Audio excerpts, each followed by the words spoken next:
নমস্কার বন্ধুরা, গাছপ্রেমী ইউটিউব চ্যানেলে আপনাদের সবাইকে স্বাগত। তো এই আম গাছটা আমি আগেও একবার দেখিয়েছিলাম। আমার এই আম গাছটা একটা সমস্যা হয়েছে।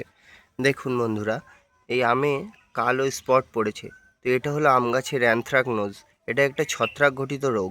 তো শুধু এই আমেই নয়, আম গাছের পাতাতেও দেখুন কেমন স্পট পড়ে গেছে। তো এর প্রধান কারণ কি?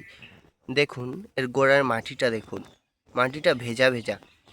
তো গোড়ায় জল জমলে বা মাটি বেশি ভেজা থাকলেই এই রোগের সংক্রমণ দেখা দেয়। তো আমাদের এখানে গত 2 সপ্তাহ ধরে প্রায় প্রতিদিনই বৃষ্টি হচ্ছে, যার ফলে মাটিটা শুকাচ্ছেই না, যার জন্যই এই রোগটা লেগেছে। এখন এর চিকিৎসা কী, চলুন সেটা জেনে নিই। তো বন্ধুরা, মিশ্রণটি বানানোর জন্য আমরা এখানে নিয়ে নিয়েছি 1 লিটার জল, এবং এই 1 লিটার জলের জন্য নিয়ে নেব 1 ml Amistar top. Amistar top একটা সিস্টেমিক ফাঙ্গিসাইড, এটা খুবই স্ট্রং ফাঙ্গিসাইড একটা। এটা 1 ml নিয়ে নেব। এই যে 1 ml নিয়ে নিলাম আমরা।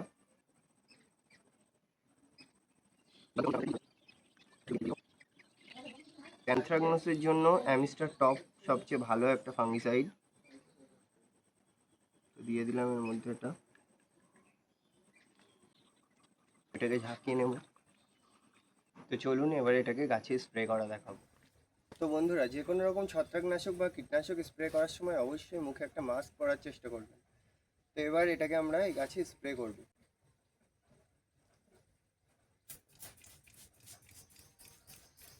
ফলেও স্প্রে করে দেবো এবং গাছের পাতাতেও।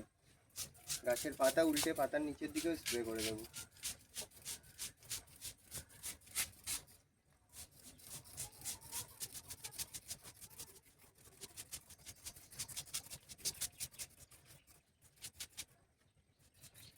খুব ভালোভাবে স্প্রে করে একদম গাছটাকে পুরো ভিজিয়ে দিতে হবে।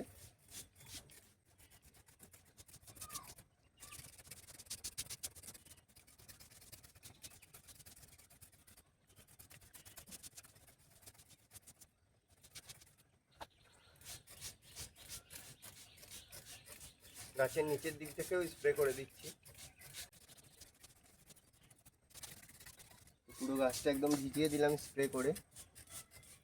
দেখুন বন্ধুরা, গাছটাকে পুরো স্প্রে করে ভিজিয়ে দিয়েছি এবং আমিও স্প্রে করে দিয়েছি।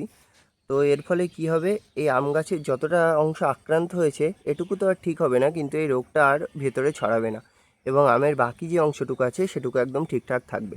তো এই ছত্রাকনাশক ব্যবহার করার পর, যেহেতু এটা একটা খুব স্ট্রং সিস্টেমিক ফাঞ্জিসাইড, তো এটা ইউজ করার পর এই ফলটাকে কিন্তু আপনারা 15 থেকে 20 দিনের মধ্যে খেতে পারবেন না।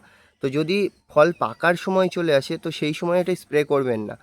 এই ফলটা খাওয়ার জন্য অন্তত 15-20 দিন এটাকে রেখে দিতে হবে এবং তারপর এটা খাওয়ার উপযুক্ত হবে। কারণ যেহেতু এটা খুব স্ট্রং একটা রাসায়নিক ফাঞ্জিসাইড, তো এই আমটা 15-20 দিনের মধ্যে না খাওয়াই ভালো। এবং যদি খুব প্রয়োজন হয় তো সেক্ষেত্রে আমটাকে খুব ভালোভাবে ধুয়ে তারপরে খেতে হবে। তো বন্ধুরা, এই ছিল আজকের ভিডিও। আশা করা যায় এবার আম গাছের যে এই সমস্যাটা ছিল এটা সম্পূর্ণভাবে ঠিক হয়ে যাবে। ভিডিও ভালো লাগলে অবশ্যই চ্যানেলটিকে সাবস্ক্রাইব করবেন এবং লাইক, কমেন্ট এবং শেয়ার করবেন। নিজে গাছ লাগান এবং অন্যকে গাছ লাগাতে উৎসাহিত করুন। সবুজে হাসুন, সবুজে বাঁচুন। আমাদের দ্বারাই পুনরায় প্রকৃতি হয়ে উঠুক সবুজময়। সম্পূর্ণ ভিডিওটি দেখার জন্য আপনাদের সকলকে অসংখ্য ধন্যবাদ। তো পরবর্তীতে আবার দেখা হচ্ছে এরকমই কোনো বাগান রিলেটেড ইনফরমেটিভ ভিডিও নিয়ে। ততক্ষণের জন্য সবাই ভালো থাকবেন। ধন্যবাদ সবাইকে।